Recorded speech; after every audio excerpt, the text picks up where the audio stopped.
What would you do if a police officer pushed you just because of your skin color? Would you stay silent, or would you defend yourself? What happened next shocked everyone, and him facing justice he never thought would come. Get ready for a story of racism, abuse of power, and a woman who refused to be trampled. The sun was heavy over the city. The midday heat embraced the streets, still buzzing with life, the hum of cars, and people walking quickly, without looking back. Amidst that crowd, the sound of firm steps stood out, echoing over the hot asphalt. The woman walked with determination, head held high, and a steady step, unaware of the glances following her. A few meters away, a police officer leaned on the corner, his uniform impeccable, but his attitude distant, almost defiant. He observed the passers-by with a mix of indifference and disdain. When his eyes landed on her, a flash of malice crossed his face. Without thinking twice, he approached with a slow and firm step, never taking his eyes off her. "Where are you going, black woman?" he said, his voice hoarse and full of venom, with a tone that showed superiority. The woman didn't stop her walk, but her muscles tensed, the tension between them growing like a rope about to snap. The officer, believing that merely intimidating her would make her submit, moved closer, blocking her path. The contempt in his gaze was palpable, and without warning, he raised his hand and shoved her forcefully. She stumbled a bit, but didn't fall. The officer smiled, a malicious gesture, as if he had just won a small victory. "You thought you were so clever, huh? You thought you were just going to ignore me?" he murmured, mocking her. But the woman, far from feeling defeated, felt a wave of fury rush through her body. She wasn't going to let anyone disrespect her without fighting back. Quickly, her hands moved with precision, and in the blink of an eye, the officer saw how she pushed him back, her strength and skill surprising him for someone he had considered inferior. Rage filled his eyes, but what he didn't expect was that the woman didn't just defend herself, but did so with such skill that he felt momentarily disoriented. "What the hell?" he murmured, surprised by her reaction. And in that moment, the city around them seemed to fade away, the heat and noise vanished.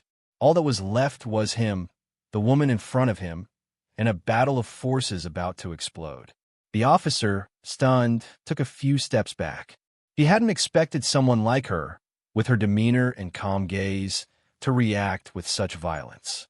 His arrogance had been overwhelmed by the skill she had shown. He was used to seeing people surrender to him, submitting to his authority just because of the uniform he wore.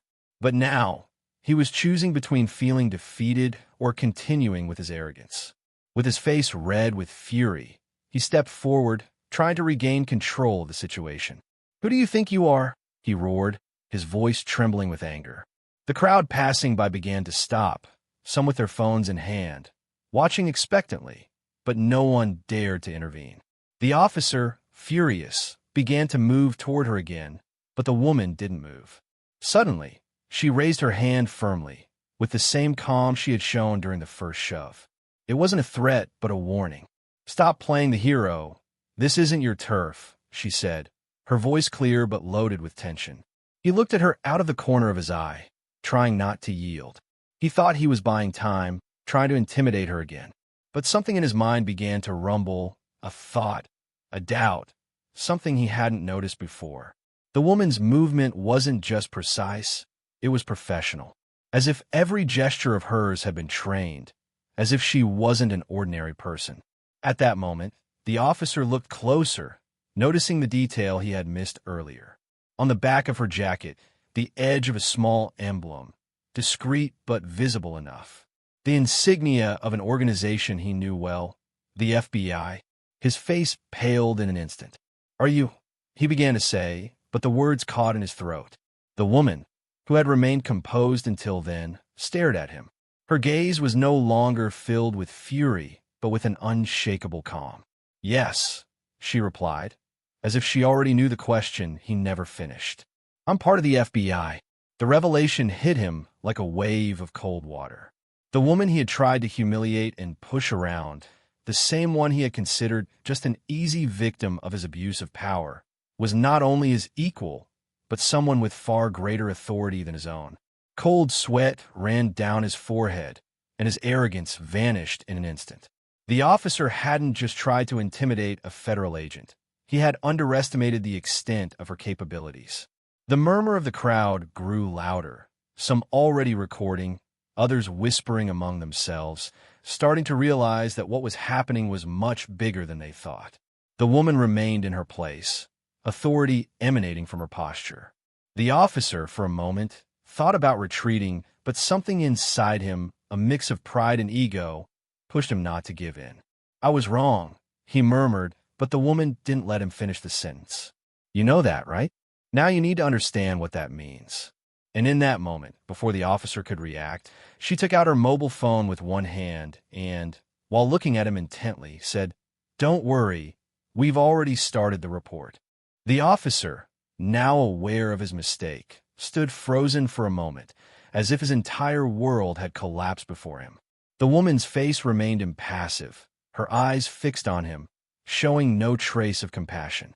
The crowd around them was silent, waiting for the next move.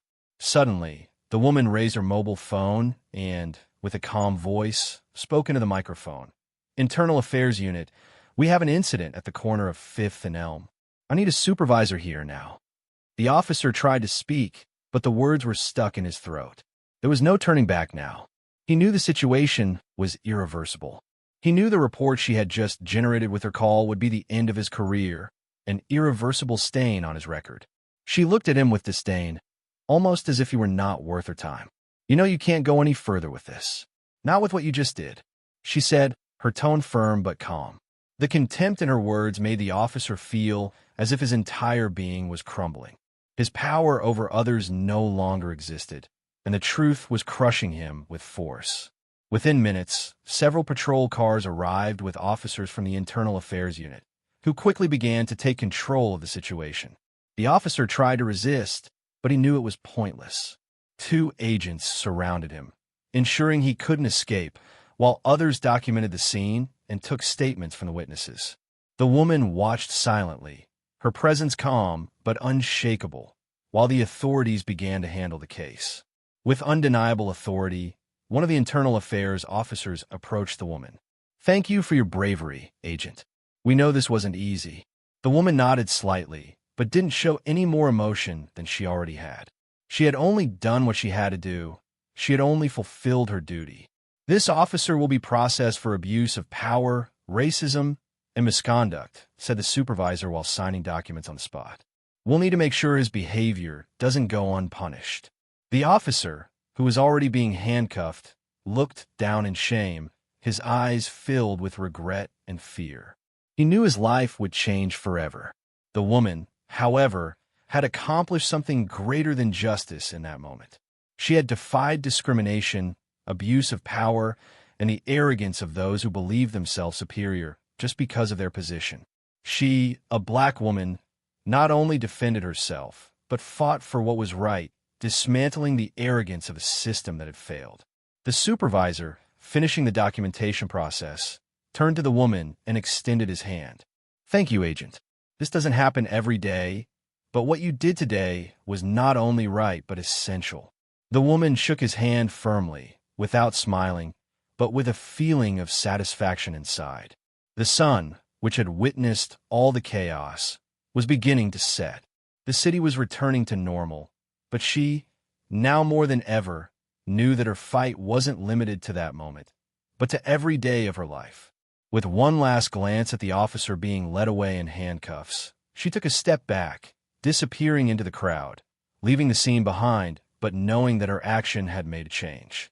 And in that instant, the city seemed a little more, even if just for a brief moment. The story of that woman, a black woman with the courage to stand up for what was right, would be remembered long after the city lights went out.